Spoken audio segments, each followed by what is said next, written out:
umpe Bibiliya kuko ari inezeza, umpe Bibiliya imbwira iby'ubugingo. Tugeze mu mwanya mwiza wo kwiga Bibiliya muri gahunda yo gusoma igice kimwe ku munsi. Muri iki cyumweru tuzasoma Yohana igice cya 6, icya 7, icya 8, icya 9, icya 10, icya 11 n'icya 12. Imana izatuyoboze mwuka muziranenge. Yohana igice cya 6, umutsima uvuye mu ijuru. Yesu yagiye ku yindi nkombe y'inyanja ya Galileya. Luka yavuze ko yagiraga ngo aruhukireyo. Yohana agaragaza abantu benshi bamukurikira kubera ko babonye akiza abarwayi benshi. Yesu yagiriye abantu impuhwe, abona atabasezerera batariye kuko inzara yari kubatsinda mu nzira. Ibibazo bibiri byari bihari. Icya mbere ni ukuba nta soko bari kuguramo imigati yo guha abantu. Icya kabiri ni ukuba nta n'amafaranga ahagije bari bafite. Nyamara uruta Mose wundi wagaburiye Abisirayeli mu butayu, uruta Elisa watubuye imitsima, uruta abahanuzi bose yari ari kumwe nabo. Birababaza ko dutinda kwizera imbaraga z'Imana kandi hari n'ibindi bitangaza tubona buri munsi. Andereya yari afite impano yo kuzana abantu kuri Yesu. Bwa mbere yari yazanye Petero kuri Yesu, maze kuri iyi nshuro azanira Yesu umuhungu wari ufite impano nto nyamara yakoreshwa mu murimo w'Imana. Andereya yabwiye Yesu ati, hano hari umuhungu ufite imitsima 5 n'ifi 2. Yesu yakoresheje iyo mpano nto ahaza abantu barenga 5,000. N'uyu munsi Yesu yishimira kwakira impano zacu ntoya tumwegurira mu buryo bwa 1/10 n'amaturo, maze agahaza abasonzeye gukiranuka. Bukeye bwaho Yesu yigishije ko ari we mutsima w'ubugingo. Benshi bananiwe gusobanukirwa ibyo avuze, nyamara Yuda wari nyabwenge Yesu amenya ko Yesu atazanwe no gutanga ubukungu bw'isi, ahubwo ko atanga ubugingo buhoraho. Nibwo Yuda yafashe icyemezo mu mutima we ati, sinzakurikira Yesu. Imana iturinde gufata icyemezo kitujyana mu irimbukiro nka Yuda. Yohana igice cya 7, abanze kwizera Yesu. Yesu yabaga i Galileya, nyamara bene se banze kumwizera, bakamuhinyura bati, ugenda ukorera ibitangaza i Yerusalemu bose bakurebe. Birababaje ko urucantege ruturuka hagati muri bene data aho guturuka kubo hanze. Yesu yagiye mu minsi mikuru i Yerusalemu, maze atangira kubwiriza no kwigisha afite ububasha n'imbaraga, maze abantu batinya kumufata, ahubwo benshi baramwizera. Iyo Yesu yatwambitse imbaraga ze, natwe dukora umurimo tutikanga ikibi cyose. Abafarisayo bakoze uko bashoboye ngo bamufate, maze abasirikare bohereje kumufata bagoroka, ahubwo baramya ko ari uwera w'Imana wavuye ku Mana kandi ko nta n'umwe uvuga nkawe. Nikodemu yagobije imigambi yabo mibi, maze babwira kumutega amatwi bakamwumva. Muri Yobu handitswe ko Imana ariyo igwabiza imigambi yose y'incakura ngo zitagera ku byo zagambiriye. Ndagusabira ngo Imana ikurindire mu murimo wayo. Yohana igice cya 8, umucyo w'isi. Nyuma y'iminsi mikuru y'ingando bose baratahaga, maze na Yesu akajya ku musozi w'imyelayo gusenga no kuruhuka. Kare cyane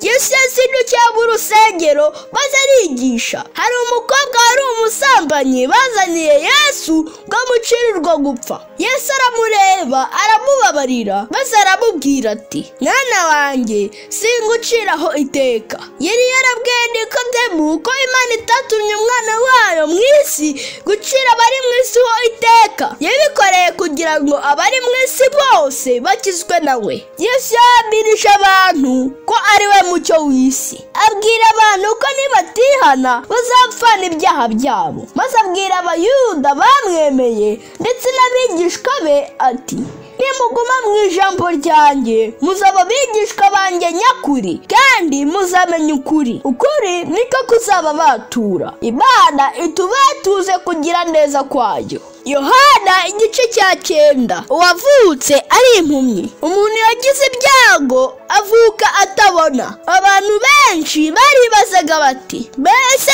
uyu niwe wakoze icyaha cyangwa ni ababyeyi be? Benshi iyo basanze ufite ikibazo baguhindura icyigisho cyangwa imfashanyigisho. Bamwe bizeraga ko yacumuriraga mu nda ya nyina maze akazavukana igihano cyo kutabona. Abandi bizeraga ko Imana yaba yaramuhaniye ibyaha yari kuzakora amaze kuvuka. Abandi bizeraga ko roho iba yarahozeho na kera, bityo ikaba yari yaracumuye bikamuviramo kuvuka atabona. Bose bashakaga impamvu zaba zihishe inyuma yo kuba yaravutse atabona, ariko Yesu we ibyo byose yarabihakanye, ahubwo amwerekaniraho urukundo rw'Imana rukiza. Yesu yatumye icyondo amusiga ku maso, amwohereza kwiyuhagira mu kizenga cy'Isilowamu, rwa ruzi umwami Hezekiya yacukuje. Uwo muntu wavutse atabona amaze gukira, ibibazo n'umwiryane byahise byaduka. Uyu wahoze atabona yatangiye guhamya ibya Yesu, nubwo bamurwanije yarabyamamaje hose. Yesu iyo amaze kutwuzura ntawabasha kuduhagarika kumuvugira. Yohana igice cya 10. Umwungeri mwiza. Yesu yerekanye ko ari we mwungeri mwiza. Abungeri gito barya intama, izinaniwe barazikubita, izivunitse bakaziroha mu mpanga, maze izibyibushye bakazirya inzara. Ariko Yesu we apfira intama ze, ntawiyoroshya nka we, kandi ineza ye ni iteka ryose. Yesu yakemuye umwiryane uba hagati y'ababa mu matorero atandukanye. Usanga buri wese avuga ko ari we uri mukuri. Yesu azi itorero rye rikomeza amategeko 10 kandi ritagereje kuza kwe. Nyamara yavuze ko afite n'izindi ntama hirya no hino, ariko ko zizumva ijwi rye maze zose zize ziba umukumbi umwe. Imana idufashe dukomeze kuba mu mukumbi wa Kristo Yesu. Yohana igice cya 11. Lazaro. Izina Lazaro cyangwa Eliyezeri risobanurwa ngo niyo mufasha. Uyu mugabo witwaga niyo mufasha cyangwa Lazaro yari inshuti ya Yesu. Yabanaga na bashiki be kandi umwami yabasuraga kenshi bagasangira nawe. Ikibabaje niyo mufasha cyangwa Lazaro yararwaye ndetse aza no gupfa baramuhamba. Abantu b'Imana birababaje ko benshi bari kumarira iryabo cyangwa kwa muganga, ndetse hari n'abamaze gushiramo umwuka, ahubwo hari na benshi bamaze guhambwa. Yesu yahise afata icyemezo cyo kwerekeza i Betaniya, guhagarika amarira n'imiborogo. Ndagusabira ngo yerekeze mu muryango wawe, ahagarike amarira yose, abaho umunezero udashira. Yari yarazuye agakobwa ka Yayiro kakiri ku buriri kapfiriyeho. Yesu niwe uzura abapfuye mu by'umwuka ariko batarabasohora mu itorero. Yazuye umwana w'umupfakazi i Nayini bamugejeje hanze bagiye kumuhamba. Abatangiye kuburirwa icyizere niwe ubarokora. Yazuye Lazaro rero wari warahambwe amaze no kubura. Benshi mu bo twamaze gusezeraho Yesu abasha kubatugarurira bakongera kuba bazima mu byabwuka. Izina rye rishyirwa hejuru. Yohana igice cya 12. Mu nzu kwa Simoni. Yesu yagiye i Betaniya mu nzu kwa Simoni, maze haza umukobwa yari yarakijije benda kumwicisha amabuye, maze amusiga amavuta ndetse ayahanaguza umusatsi we. Benshi banyuzwe n'urukundo rwa Kristo, ubu niwe batekereza ku manywa na nijoro, niwe mizero yabo. Abanyeshyari batangiye kwivovota. Abantu benshi baje kureba Yesu babona na Lazaro wazutse barushaho kwizera, maze abayuda bashaka kwica Lazaro. Yesu yagiye i Yerusalemu maze yiyereka abantu, ndetse bamenya ko ari we Imana yohereje ngo akize abantu be ibyaha byabo. Yaravuze ati, nanjye nimanikwa hejuru y'isi nzireherezaho abantu bose. Muri icyo cyumweru cyose Imana izakuyoboze Mwuka Muziranenge. Mu Bibiliya